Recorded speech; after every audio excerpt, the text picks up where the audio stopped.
Well, thank you so much for having me at Salam. Мен ушул жерде Салам радиосунда кабыл алганыңызга чоң рахмат.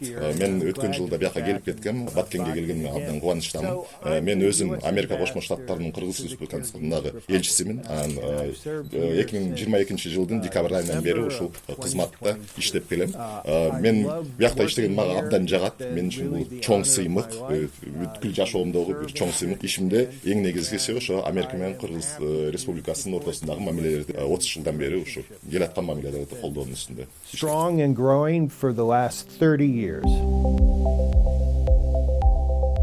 In security, Коопсуздук багытында өткөн жылы бияка келип кеткем. Бул жылы болсо келип мен бир нече көйгөйлөргө көңүлүмдү буруп турам. Кыргыз өкмөтү менен, анан Кыргыз коомчулугу менен аппараттан ишибиз боюнча коопсуздук багытында эки нерсеге басым коюп атабыз. Биринчисинен бул Чекара коопсуздугуна, экинчиси Кыргыз Республикасынын военныйларын ошо кандай колдоо көрсөткөн болот деп өзгөчө медицина тармагында жана алардын ошо дараметтин потенциалын жогорулатуу боюнча анын баардыгын биз ар кандай семинарлар аркылуу алмашуу жүргүзүп алып барабыз. Мындай ар кайсы алардын потенциалын көтөрүү боюнча, жоготуу боюнча ар кандай жолдорду издеп, кайсы жерде колдоо көрсөтүп алсак ошолорду карайбыз.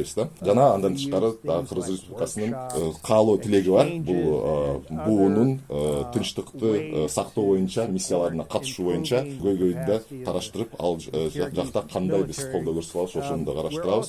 Жана Кыргыз Республикасында кандайдыр бир табигый кырсыктар, өзгөчө кырдаалдар болсо, аларга ошо жооп кайтаруу боюнча алардын да ошо иштерин кантип колдосок болот деген иштерди ошонун үстүндө. And to respond to natural disasters here in Kyrgyzstan. Well, we're very focused on trade issues in particular. Биз ошо соода маселелерине өзгөчө мындай көңүл бурабыз.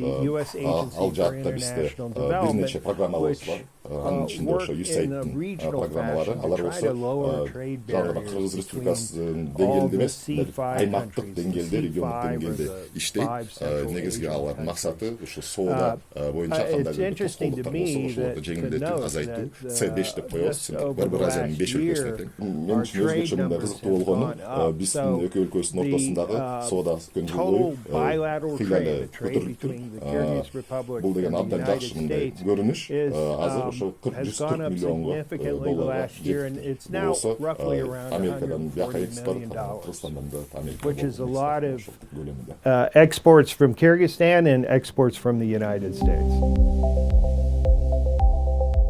Yeah, having that infrastructure really is critical, and it's one of the focuses of what we do with the C5+1, the Central Asian countries plus the United States. Connectivity is the buzzword to describe encouraging the ability to cross borders in a safe and secure fashion, but with some ease. On infrastructure in particular, the international development banks, so that's places like the World Bank or the Asian Development Bank or the European Bank for Reconstruction and Development, all focus on infrastructure projects. And what your listeners, viewers may not know is that the United States is the largest provider of funds to these institutions. So we're the largest stakeholder in World Bank, EBRD, and Asian Development Bank. Well, this region, the southern Kyrgyzstan, Batken, Osh, and Narin, the U.S. Agency for International Development is particularly active. And what the focus is on agriculture trade. So that means how can local producers, local farmers find ways to increase their production, and also how can they find ways to export to both within Kyrgyzstan and export to neighboring countries like Uzbekistan and Kazakhstan. So, for instance, yesterday I happened to be, I visited a project that USAID had funded where they work кызыктуу бир идея пайда болуптур. Анда кантип ошо жер жемиштерди муздатып сактап ошонун өнүмдүүлүгүн кантип көтөрсө болот деген ошондой ой болуптур. Эми болсо ошо дыйкандар ошол ыкманы колдонуп ошо өзүнүн продукциясын бул аймакта базарларга чыгара алат же Казакстанга, Өзбекстанга экспорттой алат да. Америка Кошмо Штаттарынан бул өтө деле чоң мындай инвестиция болгон жок, мындай бул жабдуулар аркылуу болду, жана техникалык мындай кеңеш тарабынан кантип ошо туура ошо экспорттоонун туура жолдору, базарларга кантип маркетинг жасаганын туура жолдору, анан ушул биздин ошол долбоор абдан чоң ийгиликтерге жетти. Андан мен жаңылышпайм айтсам 10 миң үй бүлө пайда алды деп айтсам, баардыгы ошо жергиликтүү дыйкандар. Буга чейин алар эмне болушу, баардыгы ошо кандай жер жемиштерди ошо өстүрүп чыгарса баардыгын түшүм алгандан кийин эле бияктагы бир базарга чыгарчу, баардыгы бир маалда эле чыгарганда баасы төмөндөп кетчү. Азыр болсо ала деген ошо биз кампага салып салганда 6 айга чейин ошол жерде сакталып туралы. Эми болсо ошо 6 айдын ичинде шашпай кишиден аны сатса болот. Ошондо алардын баасы да мындай төмөндөгө жогору болуп турат. Ошондой эле жергиликтүү ушактагы базарларда, магазиндерде болобу, аерде ушул алмалар 6 ай бою дайыма эле сатылып турат. Have fresh fruit throughout the winter in this case. Well, that has been a real focus for the United States. Биз бул жаатта жергиликтүү уюмдар аркылуу иштейбиз. Биз аларды ошо бейөкмөт уюмдар деп атайбыз. Анан алар болсо ар кандай ошондой бейөкмөт уюмдар менен Баткенде да, Ошто да, Нарында да, ар кайсы аймактарда иштеп келебиз. Дагы бир мисал келтирип кетсем, Нарын облусунда биз сүт азыктарын Another example, in Marin, we're working with dairy farmers who wanted to increase their production. So U.S. farmers and U.S. experts work with Kyrgyz farmers and experts in order to look at how their cows can produce more milk, and then the farmers get more money. Yeah, I think we really agree with the Kyrgyz people that education really is a critical investment because that really is an investment in the future of the country. So how do we go about supporting education, particularly education in the United States? Well, if you get online, there is various websites that are all focused on that. I would tell your listeners бирок мен көрөрмандарыңызга, угармандарыңызга айтарым, алардын арасынан Education USA деген ошо вебсайтты караштырсын. Вебсайтта берилгенде кантип ошо мектептерге документтерди тапшырыш керек, ошол мектептердин мындай алар сиздерден эмнени күтөт, баасы кандай, анан сиздин жашыраак угармандарыңыз аларга оңоюраак болот, интернетке чыгып караштырган. Ошон үчүн Education USA деген ошондой вебсайт баракчасын карап алышсын.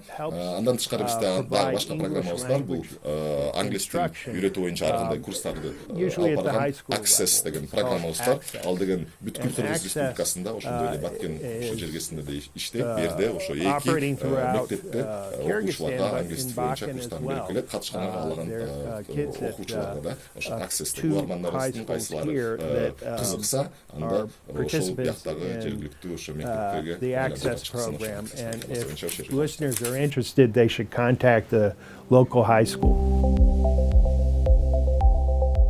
Sure. This is a topic of a lot of conversation. I get a lot of questions about it. Биз деген баардыгын жеңилдетүүгө аракеттенебиз. Азыр болсо эми ошо визага тапшырган адамдар, визага документтерин тапшыруу үчүн тапшырган ошо бүт процесси жеңилдештирилген, мурункуга караганда кыйла эле жеңил болуп калган. Эми болсо алар элчиликке келиши кереги жок, ошол жерде мындай кезегин күтүп очередке турган кереги жок. Жалаң гана мындай интервьюга келиш керек болуп калат да аягында. Ошондой эле биз Кыргыз өкмөтү менен иштеп келгенбиз. Ошо визанын ошо жарактуу мөөнөтүн узартуу боюнча бул деген ошо бизнес болобу же туризм болобу ошол максаттар менен Америкага барып атса, көбүнчө ал ошо 10 жылга жарактуу деп берилет. Мурун ошо 5 жылга деп берилчү да. Мыйзам түрүндө Америка Кошмо Штаттарына барам дегендеги ошо барганга жагдайларын жеңилдетүү максатында кылынган. By legitimate travelers.